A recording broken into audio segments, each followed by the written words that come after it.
Ang assignment ko ngayon mga bossing is itong owner type jeep ko. Nag-test drive kasi ko nung isang araw at naramdaman ko na parang meron siyang alog. Tapos, kahit naka-electric power steering tong owner type jeep ko, naramdaman ko rin na parang tumigas yung kanyang manibela kaysa nung una ko siyang ikinabit. Kaya in-inspect ko isa-isa yung mga gulong at naramdaman ko na dito sa kanan parang merong unusual. Kaya eto, samahan niyo ako, babaklasin natin. Siyempre dahil magtatanggal tayo ng mga gulong, make sure mga bossing na gagamit tayo ng jack at jack stand. Huwag kayong aasa sa jack lang for your own safety syempre. Pag safely na nating naiangat at nai-jack yung ating sasakyan, tatanggalin na natin yung gulong. Tapos ang unang-unang tatanggalin dyan mga bossing is itong ating brake caliper. Next, tanggalin yung nut ng ating wheel bearing para mahugot natin yung buong wheel hub. Ayan. Baka yung iba sa inyo hindi na nga pala familiar dito sa klase ng steering na meron ako. Ito pa yung tinatawag na dibungo mga bossing. Kadalasan na lang itong makikita sa mga owner type jeep. Tapos yung stainless cover na yan mga boss is modified yan. Wala po talagang ganyan na nakalagay na stainless. Pero meron pa rin yung cover na nakalagay dati na nagpo-protect dun sa ating rotor disc. At yan din naman yung sunod nating tatanggalin.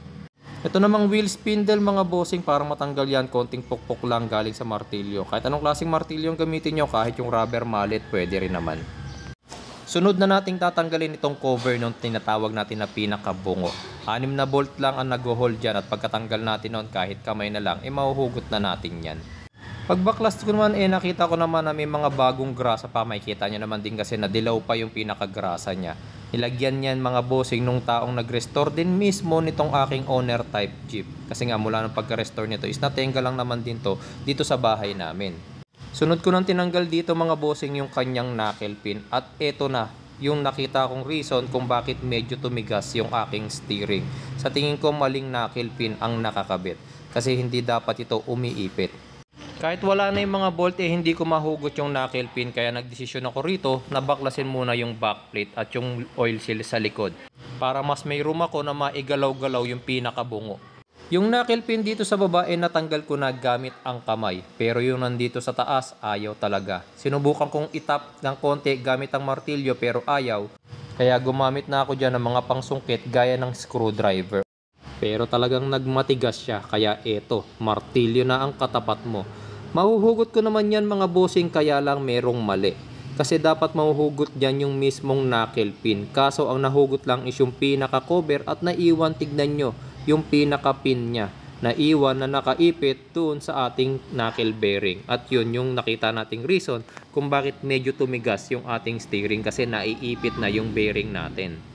Dahil ayaw pa rin matanggal ng ating pin dun sa mismong bearing, eto na, tanggalin na natin yung pinakabungo dun sa ating tie rod end. Kailangan na nating maigalaw-galaw ng husto yung bungo para mailabas yung bearing na naipit.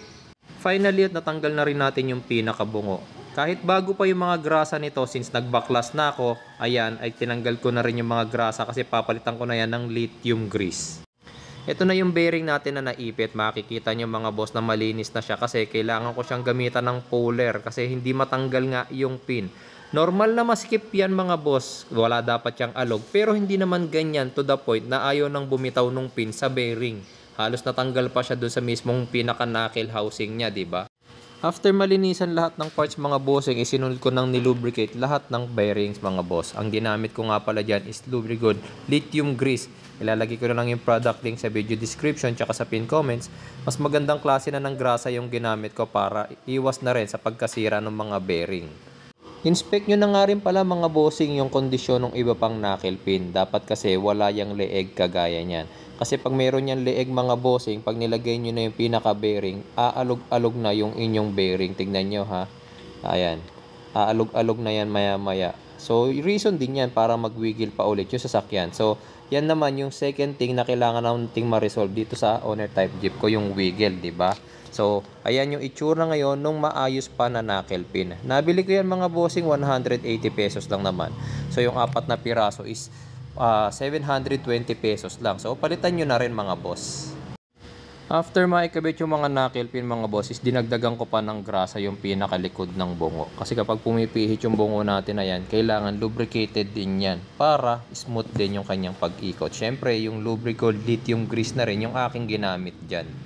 Tapos dito sa harap, syempre, dinagdagan ko na rin ng grasa.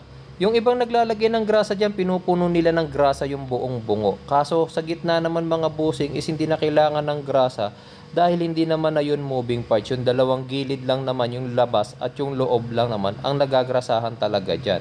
Yun lang naman din ang gumagalaw dyan. Pero yung pinakagitna, wala naman ng moving parts dyan, kaya sayang lang kung pupunuin pa natin ng grasa. Pero kanya-kanya tayong diskarte. Kung gusto nyong punuin at marami naman po kayong pambili ng grasa, pwede rin naman. Yan, at isa-isa ko nang ibinabalik yung kanyang mga parts. Una, itong cover ng kanyang pinakabungo. Sunod, syempre, yung kanyang spindle. Make sure lang muna na nakalapat yan by tapping gamit ang isang hammer. Next na yung ating rotor disc cover na hinuhold naman ng 3 bolts.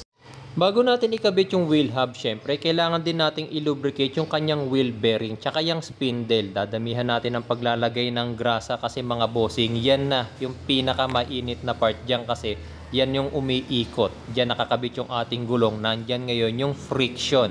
Kaya make sure mga boss na hindi nyo titipirin sa grasa ang bearing na yan at yung wheel hub natin. Pag na-lubricate na, sige, kabit na natin yung wheel hub. Sunod na nating ilalagay dyan, syempre, yung kanyang wheel bearing. Ilagay ang washer at syempre ilalagay na rin natin kasunod niyan yung kanyang lock nut. Higpitan ito ng normal na higpit lang mga bossing. Huwag naman yung sobrang sikip, baka naman hindi na umikot yung ating bearing. Hindi na rin iikot yung ating gulong. Huwag niyong kakalimutang ilagay guys yung crown at yung cutter pin kasi mga bossing umiikot yung ating gulong. So may tendency na sa pag-ikot niya lumuwag yung lock nut. Pag nangyari yon, mahuhugot yung buong hub, mahuhugot yung buong gulong, maaaksidente pa kayo. Lastly, itong cover natin para naman hindi makontaminate agad ng dumi at tubig yung ating mga bearings at yung grasa. Tapos ikakabit na lang natin dyan syempre yung tie rod end, make sure na masikip. Next, yung ating brake caliper, make sure din na nasikipan nyo ng gusto yung kanyang mga bolts. Lastly, ikabit na natin yung ating mga gulong at higpitan ng maayos yung mga tornilyo. Siya nga pala, every time na may gagawin tayo sa ating mga sasakyan, especially sa pang-ilalim, sa mga preno, sa gulong o kung ano pa man, may parts tayong pinalitan, make sure na makapag-test drive tayo. At kapag magte-test drive, dun muna tayo sa mga maluluwag na lugar. Huwag sa masyadong traffic, huwag din sa masyadong maraming tao. Siyempre, kailangan nating ma-test drive ng gusto at maayos yung ating sasakyan.